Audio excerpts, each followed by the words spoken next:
All right, welcome back, everyone. If you missed it, we did some intros and then we had technical issues, but we are good to go. So this is the Timeless Child discussion. And the Timeless Child is one of those, I think, earthquakes in Doctor Who. I kind of feel like maybe it's a, can you tell me where you were when this happened kind of event. So Michael Rogers, why don't you tell me, what was your first reaction to the Timeless Child?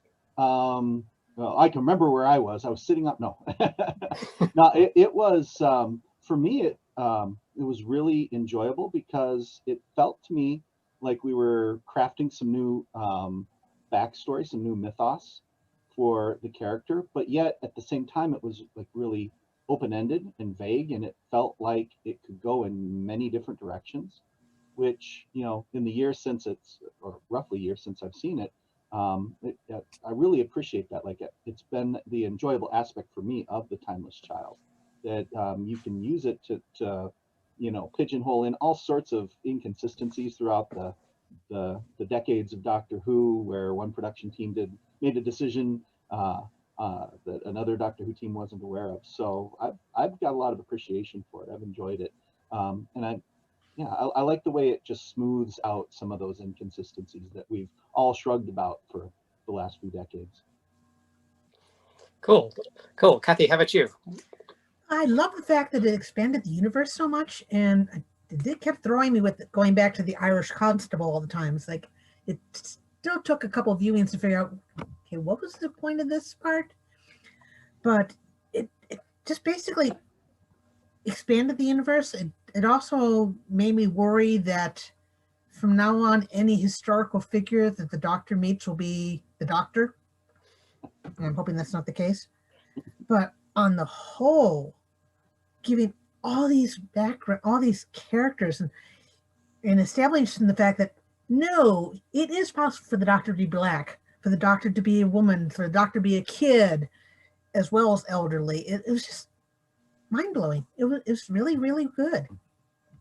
Yeah.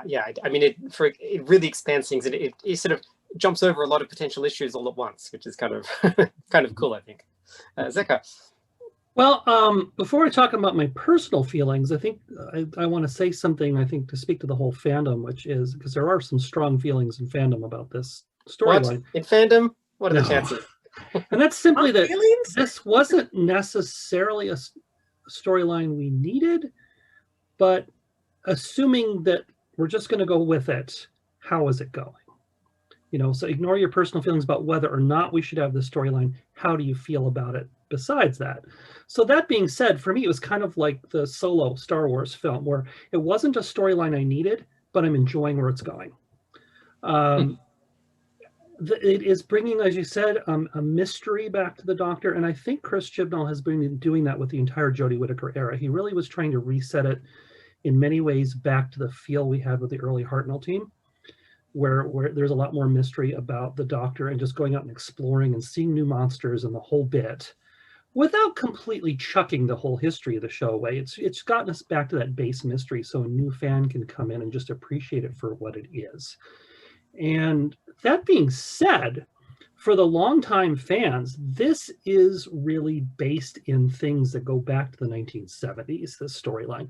I mean, Stephen Moffat felt like he had to explain away that 12 regeneration limit that was dropped in Modern Undead during the Matt Smith era. Chris Chibnall feels like he needs to explain away that bit from the Brain of Morbius, where we saw Doctors prior to Hartnell.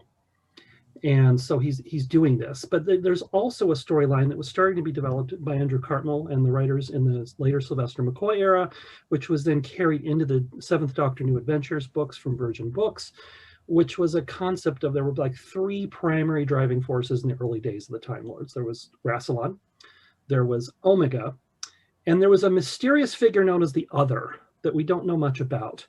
And the impression we were getting, starting with the Cartmel era, but more into the New Adventures, was, is the Doctor the Other? Is the Doctor a descendant of the Other? Is he a reincarnation of the Other? And I think what the Timeless Child storyline has told us is that his adoptive mother, Tecteun, is the Other. And the Doctor has that's really a tie interesting. into the early period. I hadn't thought about that, but that's a really That's a really neat take. I mean, I think what this says is like, this is not new, right? Doctor Who has been kind of reinventing itself for its entire history, right? You know, I mean, like, I guess, you know, the original Hartnell years, basically the Doctor was like a, you know, a human from the 49th century. It wasn't really said on screen, at least not in the, you know, the actual broadcast pilot and stuff, but that's what they were operating under the assumption of. So then, like, you know, the War Games comes along and just like shows you there's much more than you ever thought, right? And then, you know, later the Deadly Assassin comes along and shows you there's much more than you ever thought.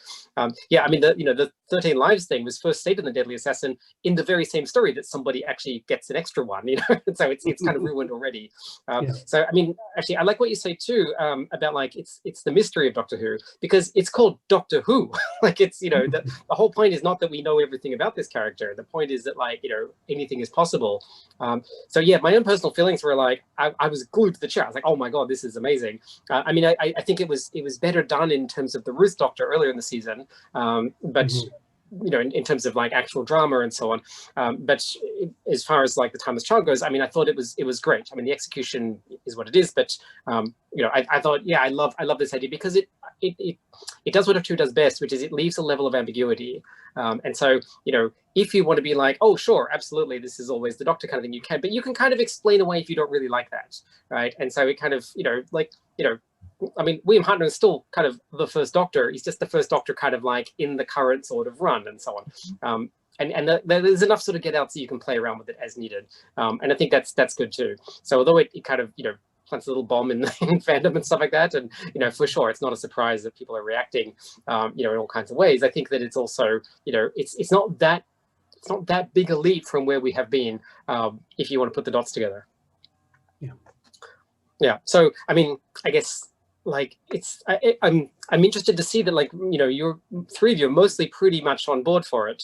Although Zecca, maybe you're not quite as much, like you sort of said, like you were focusing more on if we're going to go with it. Do you think it was a good idea? I guess is what I'm getting at.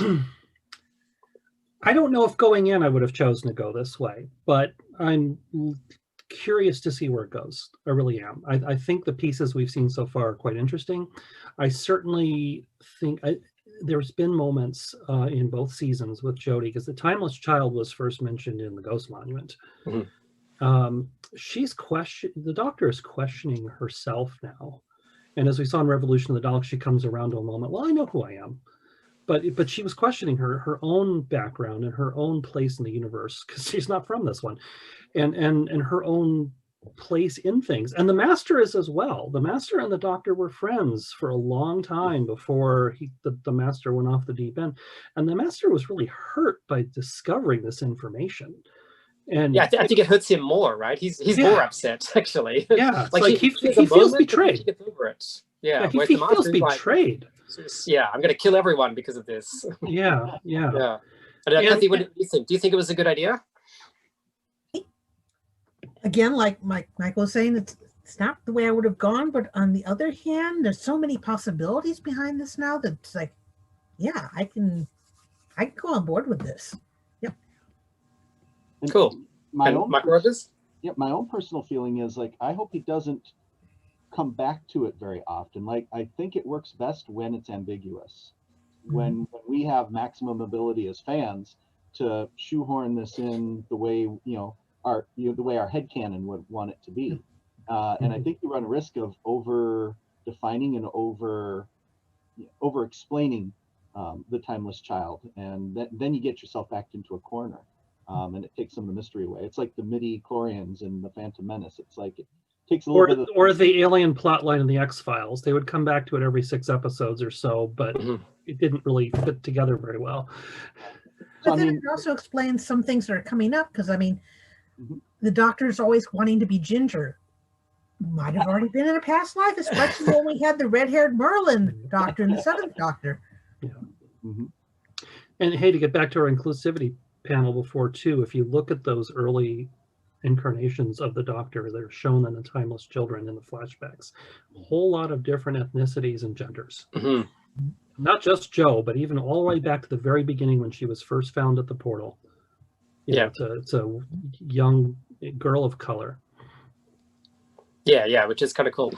So I mean, I think for me, I found like I actually love it. I think it's a great idea, right? I'm always one for like I think Doctor Who needs to keep pushing the envelope because I think Doctor Who is always great when it's moving. It's like a shark, right? If you keep moving, it survives. It's when it goes static that it dies, right? When it's basically, yeah, it's the same old show, right? That's where it gets taken off again, right? When you have people talking about it, people get excited for it. I think that's where you see it well. In terms of actually playing out, I think they could have been a bit more subtle. I think they didn't need to actually.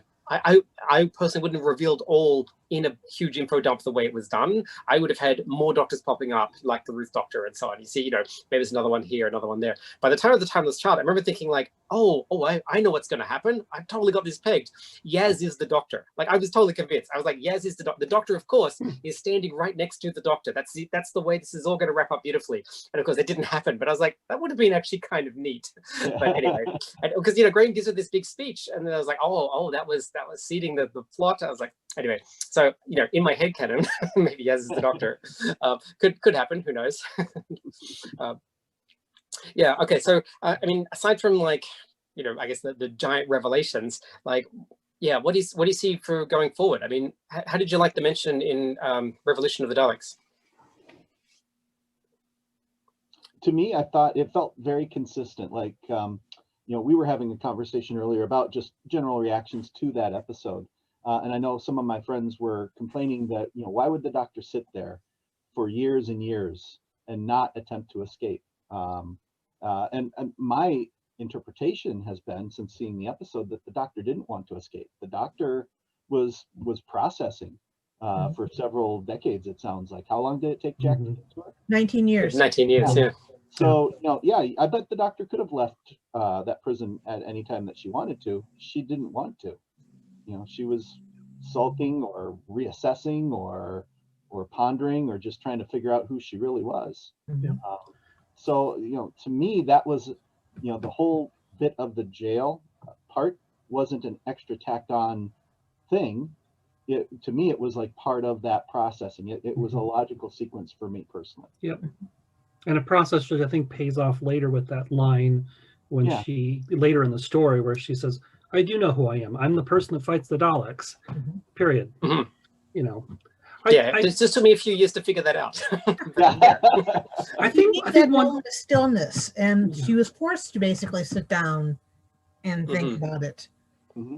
Yeah, which the Doctor is not normally forced to do. Usually the Doctor is like go go go and kind of like kind of intense ADHD kind of thing. Like even things like in Peter Capaldi's the Doctor's meditation, right? The Doctor can't sit still for a few hours, and like that's. Although the Doctor did have about 5 billion years to reflect on this as Peter Capaldi, if you recall. Well, yes, but I think in those 5 billion years, he's coming up with a plot and he's like running from a monster and he's hammering on a wall. Like he's still always on the go, even if he's doing the same thing every time. But also he doesn't even remember the previous iterations. So there's actually not very many moments of calm where the Doctor's just sitting and thinking. I mean, even in like the classic series, remember Douglas Adams wanted to do the story where like the Doctor retires and just goes fishing or whatever, and they're like, this isn't workable. It's not a Doctor Who story because that's not really the essence of the show, right? This is a person who just keeps going and keeps going. Jumps in the TARDIS, lands in the next place, keeps going. So I guess my next question is sort of like, to what extent do you think this drags down like the non-arc stories? And Zecca, you mentioned with the X-Files, like they would come back to this story. Well, what about the kind of Monster of the Week version for Doctor Who? I don't think it really takes away for Doctor Who though, because the Doctor, even in the past, when we got really heavy with Gallifrey continuity, we only came back to Gallifrey every few years and dealt with that. In between, the Doctor was doing her normal thing. Although having Gallifrey destroyed yet again. It did seem to come pretty quickly. And I have to say, at the end of Day of the Doctor, I got this feeling that Moffat was trying to set up a new long-term arc plan for Doctor Who of finding Gallifrey again and reconnecting with Gallifrey that was going to take many years. I don't think he was intending like wrap that up so quickly. And then suddenly, boom, he's back on Gallifrey again in the Capaldi era, and it all seems to be wrapped up pretty quickly. So that was weird. I will say, though, when we talk about filling in details and where could this go, there's a lot of questions still about who the Doctor is and what they've done. All that time when Ruth and other incarnations were an agent for this mysterious organization of the Time Lords, which was probably a forerunner to the Celestial Intervention Agency, are the problems that happened on Minos that we heard about in the underworld because the Doctor did something wrong. The Doctor in Sylvester McCoy era and the David Tennant area both dealt with beings from outside our universe, and how did they know about them? The Kasavans from Spyfall really haven't been explained, and I expect we'll have to come back to them at some point, and it may tie into all this. All the stuff with Tennant and the Time Lord Victorious that's going on right now in all the different media, and Capaldi as the Hellbent hybrid, it all raises a lot of questions, just how powerful the Doctor is and how dangerous they could be. And where did the Doctor originally come from? Right. Is the Doctor actually going to look at right. that? Yeah. Yeah. And what's going on there in that other universe? And I'm not even convinced we need the answers to those things. I mean, I think Right. it works really well as let's open up things. And so, everything you thought you know isn't true, but it doesn't mean let's go find these answers now. I mean, Right. Doctor may try. But I don't although think we she could should stumble upon some of them along the way, and it could be interesting. We don't have to focus on it. I totally agree. I think hints are really good, right? Little bits and pieces, and then we can join the dots and so on is fantastic. Whereas it's kind of like, oh, okay, here's a here's a spreadsheet explaining everything. It's perhaps a little less exciting for drama. And I think like someone said earlier, right? We are fans. We can piece together clues, so we're really good at that, and that's really fun for us. I guess the question is, how much do we need it? So I suppose the other option is is the Doctor now going to run into past incarnations, all over the place? Is this something that needs to be dealt with because we can't avoid it now? Oh, I hope not. That would be really boring and really depressing too, because then you start thinking the only important people in the universe are the Doctor. Because that was getting to be the point with River Songs, everybody's always linked to River Song in some way. So I'd rather not have everybody important be the Doctor in some incarnations. No, let's have some other life forms out there too. I mean, maybe it's like the end of time, right? When everybody becomes the Master. Maybe everyone's already the Doctor. I don't think we're really in danger of seeing past Doctors too often, though. Over the many years of the show we've only had the Doctor cross over with past incarnations a few times, and some of those have been caused by the Time Lords during moments of crisis. The two Doctors seemed a bit more accidental. Ooh, 60th anniversary. Yeah, exactly. But 60 Doctors. Yeah, well, or at the very least, we could have Ruth thrown in with Eccleston. So yeah. So I think there's plenty of room for the Doctor to still be exploring without tying back into everything from before. But if you want to get back specifically just to the Timeless Children story itself, the Lone Cyberman was creepy, and we were definitely seeing the devastation of the Cyber Wars, even more so than Neil Gaiman did with us in Nightmare in Silver. But at the same time, that whole Lone Cyberman plotline really didn't make sense to me in terms of continuity. Yeah, I mean, it does seem like the entire human race is completely wiped out. And the last few survivors get taken back to 2020, and they're like, hooray!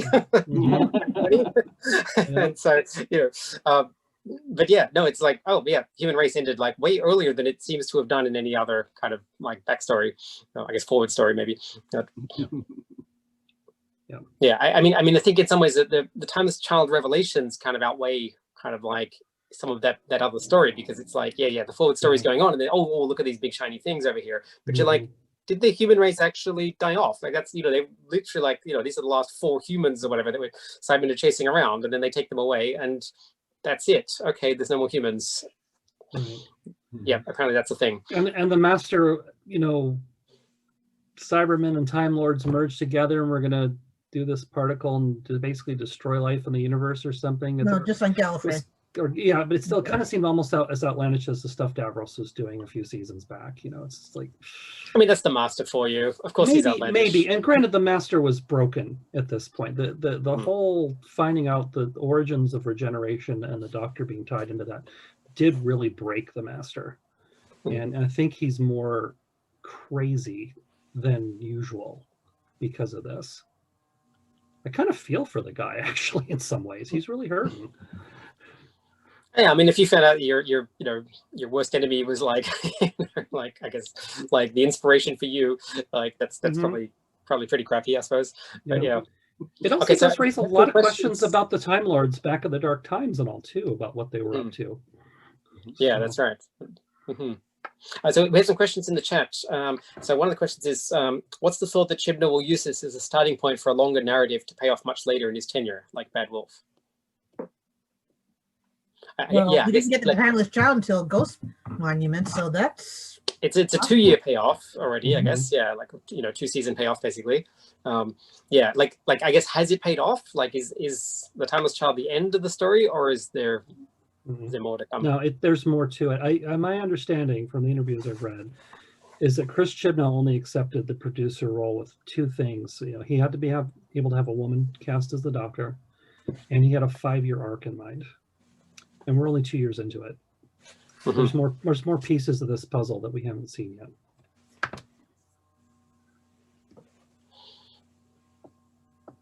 yet. Yeah. So does that mean Jack was more an intervention than a rescue in the jail? Yeah. I like that the way that's phrased. That yeah. Yeah. Maybe Jack is like sitting going like, she's not breaking herself out. I guess okay, fine, I'll just go do it for her then. Like, he's waiting 18 years going like, oh, come on. She can do this, no problem. yeah, because he broke in and out so easily. It's like the Doctor should have been able to do it if she wanted to. So yeah, intervention. Yes, I like that a lot. So another question actually, which I have as well. So the biggest incongruity with the Ruth Doctor is, why is the buried TARDIS shaped like a police box? There's an untold story here. And so I'm prepared to believe that kind of the Doctor is associated with this police box image as like kind of a branding and stuff like that. So maybe, and I mean, the TARDIS doesn't have its police box shape when we first meet William Hartnell in The Unearthly Child. And so, so from episode 2, it's stuck. So that means that Ruth should fall somewhere between, Unearthly Child and Fury from the Deep, because that's where the sonic screwdriver gets introduced. Or Hartnell believes that because that part of his memory is no longer there. Right. So it always gets stuck. Does that mean they give every Doctor, like every time they erase his memory, they give him a functioning chameleon circuit that then gets stuck really quickly? Could be. And that could also explain, because that always bothered me with Clara choosing the TARDIS. It's like, maybe she didn't. Well, and I was going to bring that up, is that, some people might worry about this being incongruous with the bit with Clara pointing him to a particular TARDIS, but it may tie in ways we don't know. She may know more about these other incarnations than we know about. See, I believe the TARDIS chose the Doctor. That to me, that the Doctor's wife, that precedes it. So there you go. Yeah. And yeah, but the TARDIS always has been a bit jealous about Clara too. So yeah. I mean, Clara did, Clara went inside his DNA and saw the Doctor's, hidden truths, like the War Doctor.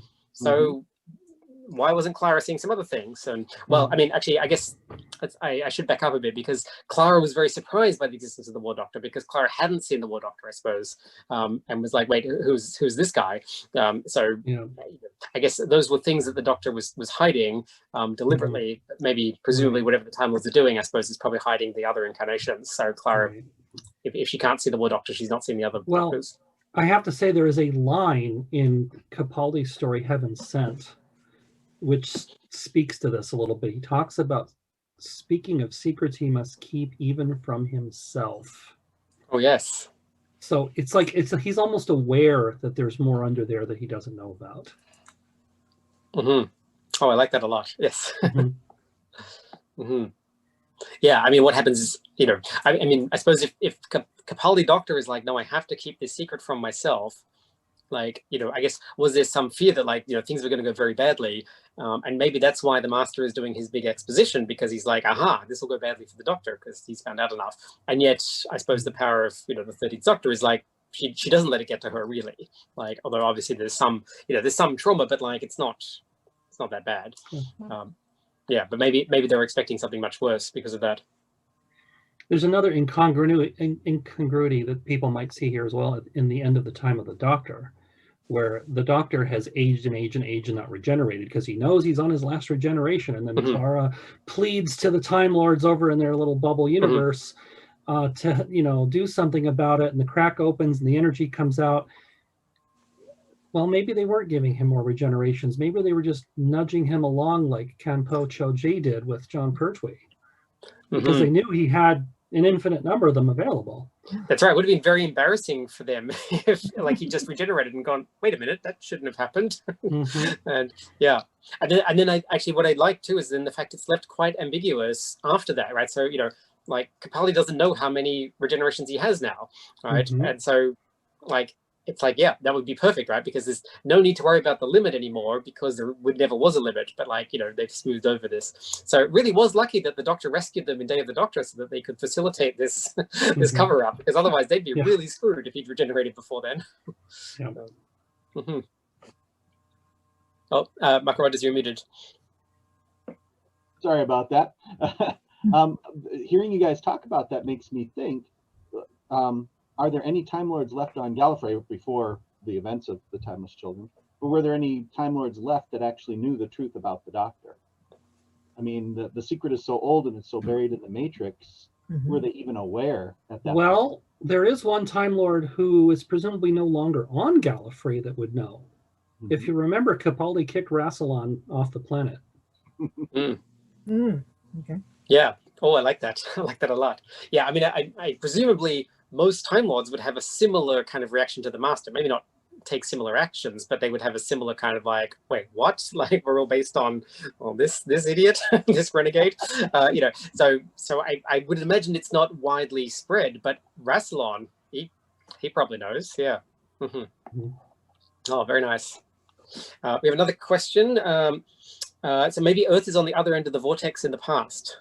Does that explain the Doctor being half human? On his father's side? Yeah. Yes. I mean, I suppose if it did, then the Master knew that in the TV movie. So why is the Master so shocked? I don't know. Yeah. So, I mean, it's possible, although I guess to me, though, that makes the universe pretty small. It's like, oh, okay, turns out the Doctor comes from our place after all. There's two planets in the universe. There's Earth and Gallifrey. So, yeah, on the other hand, you know, if it's the planet Zog, who cares, right? As, you know, Russell T Davies indicates. So, you know, maybe. Oh, yes. Now, just to comment on what we're saying about Heaven Sent. So one thing that bugs me about popular fan consensus in Heaven Sent is that folks think the Doctor remembers the 5 billion years when he only remembers one trip through the convection dial. Yeah, I totally agree. It's, you know, like as far as he knows, it took like, you know, what, a week? And so, yeah. But in that story, the Doctor was noticing how the stars were changing, so was aware that there was a passage of time. Oh, yes, but he himself he didn't experience 5 billion years. It's funny because in Hellbent, he kind of acts like he did, right? In Hellbent, he's like, you know, when they're having that conversation down in the basement, and he's like, oh, well, you know, I had a duty of care. I had to spend 5 billion years. And you know, and she's horrified. She's like, but what the hell? You know, and stuff. And it really, the way he's acting, it looks like, yeah, no, I really suffered for that. But in terms of his point of view, he got like transported in, he went through the cycle, figured it out, and then like was through. So, you know, yeah, hard to say a bit.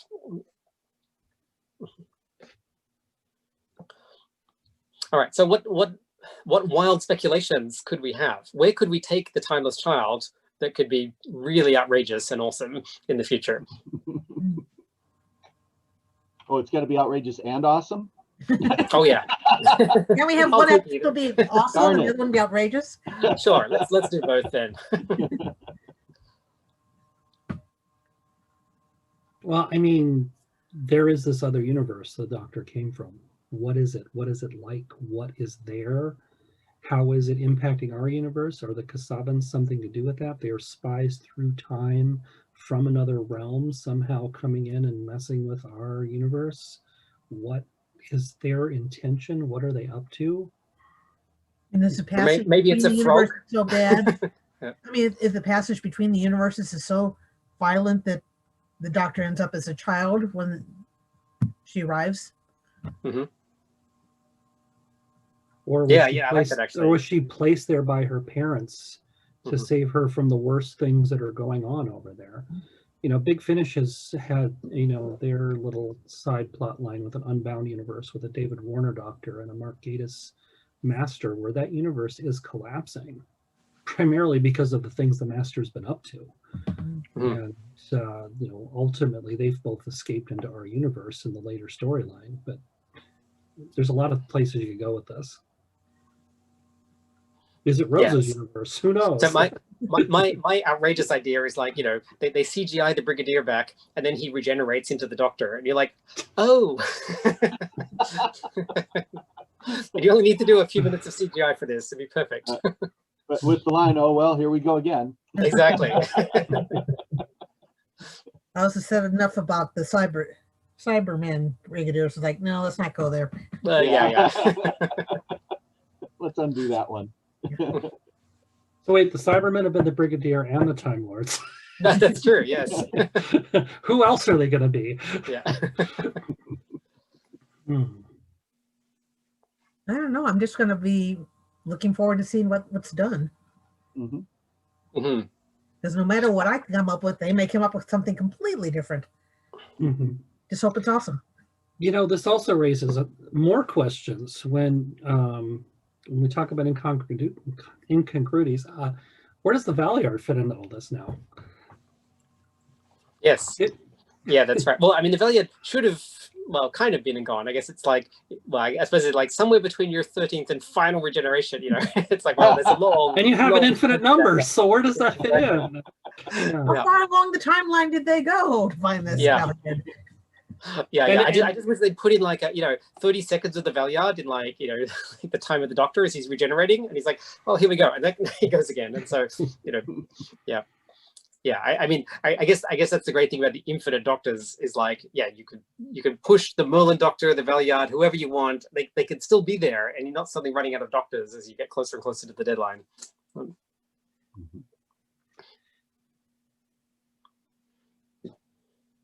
And the Valiard could have come from the previous Doctors before Hartnell.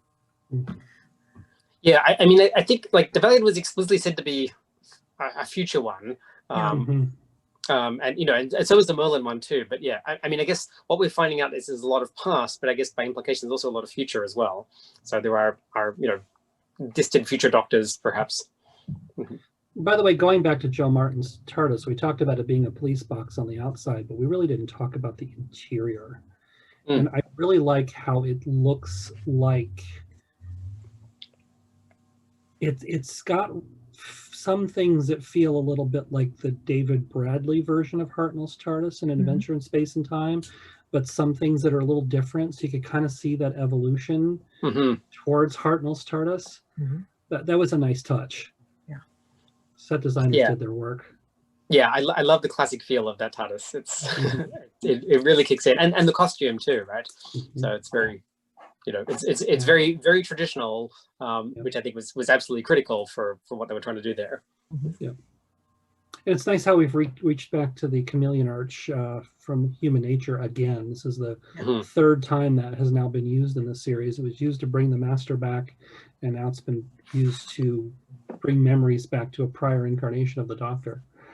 Well, and I don't know if Chibnall did this on purpose or if it's just me interpreting it this way, but to me, coming into that Jadoon episode where the fugitive Doctor is first introduced, I wasn't expecting much, right? Like the Jadoon were a one-off baddie. They weren't that bad. And it's like, okay, this is going to be a light, fluffy, no big deal. And you get partway into the episode and you realize, oh, wow.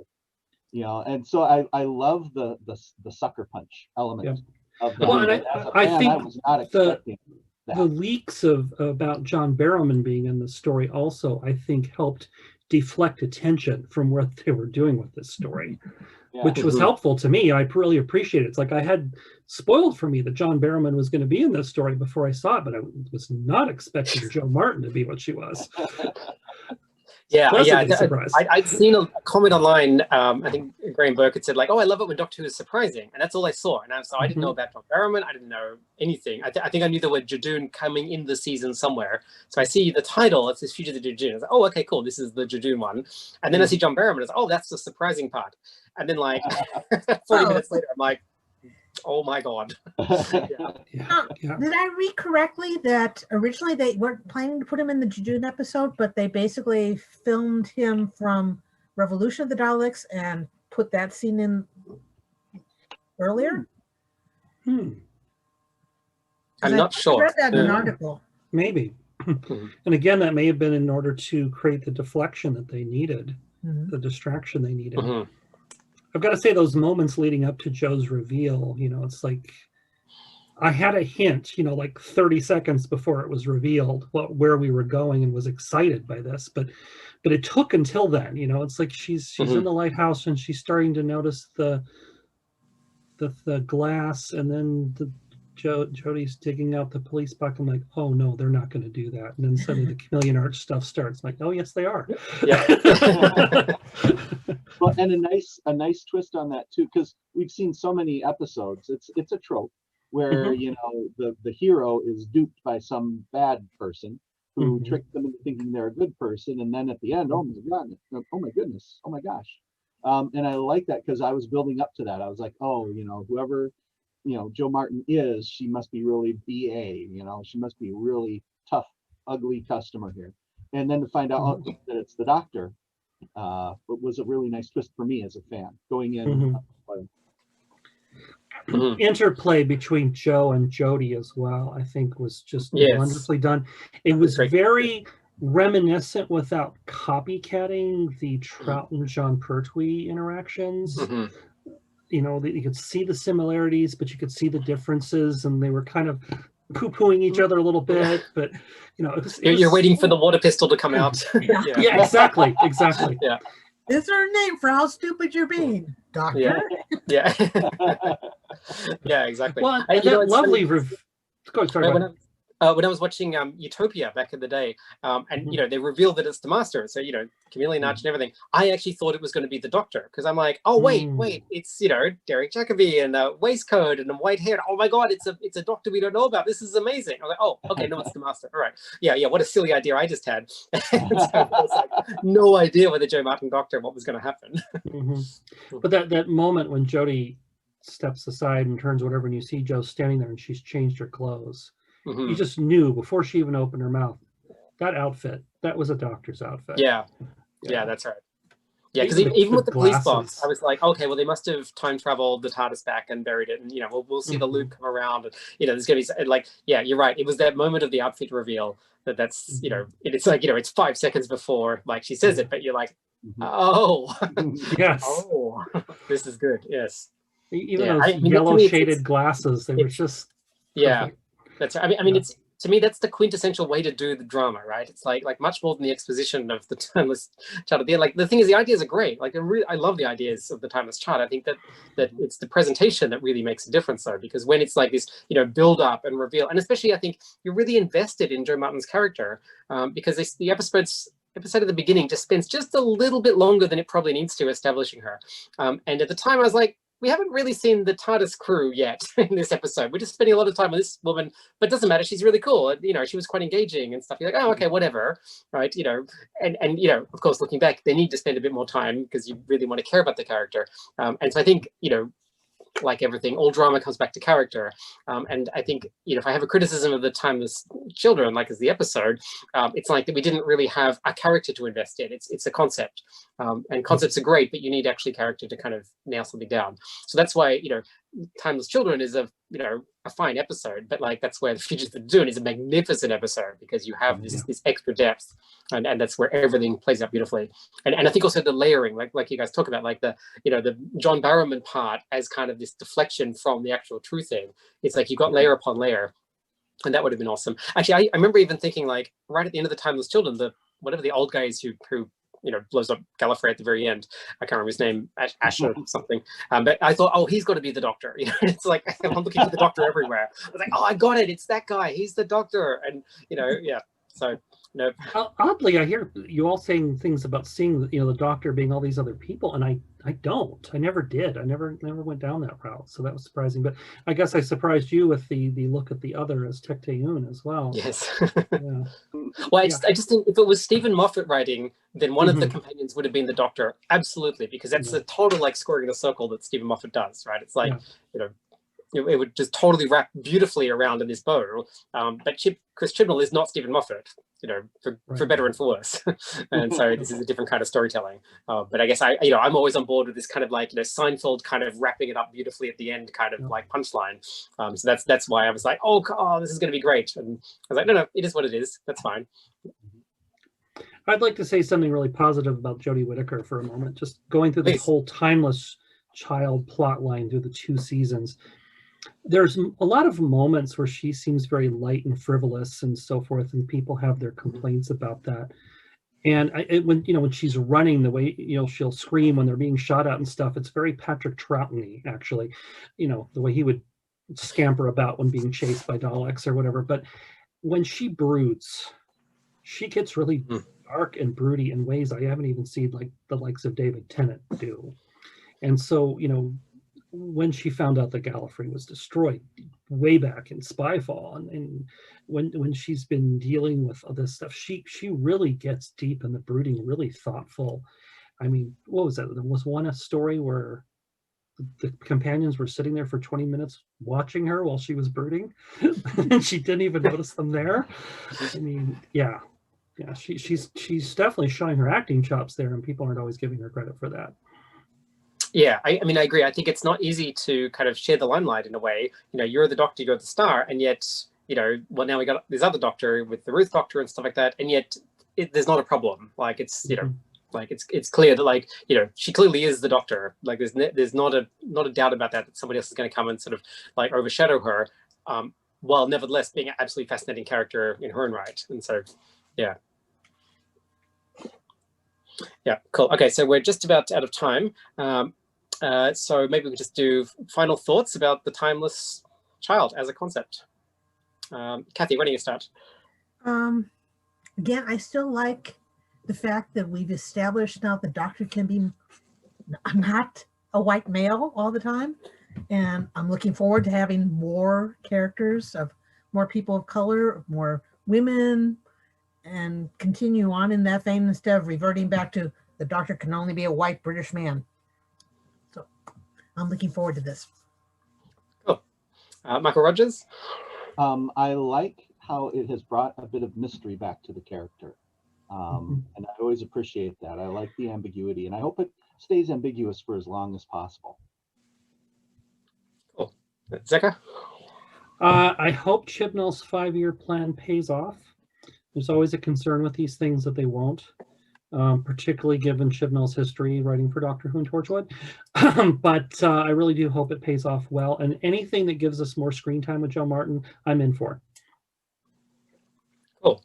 Yeah, and for me, I guess, yeah, I just like to sort of echo everything that's been said here. I think these are some awesome ideas. I would love to see some real cleverness in sort of a reveal that, like, somebody is revealed to be the Doctor that you're just really not expecting. And I don't know, we can't go to the world too often on that one, but I think that we have a few more trips to the world that we can do in neat ways. So I'm looking forward to that. Okay, well, I'm going to wrap up. So thank you very much for participating, panelists. And so to everyone else, if you're currently watching this, please like this video, subscribe to the page. Console Room is happening virtually, January 15th through January 17th. You can find out all the things that are happening by visiting the webpage, which is www.console-room.com. Right, so thank you very much for watching, and yeah, the future is out there.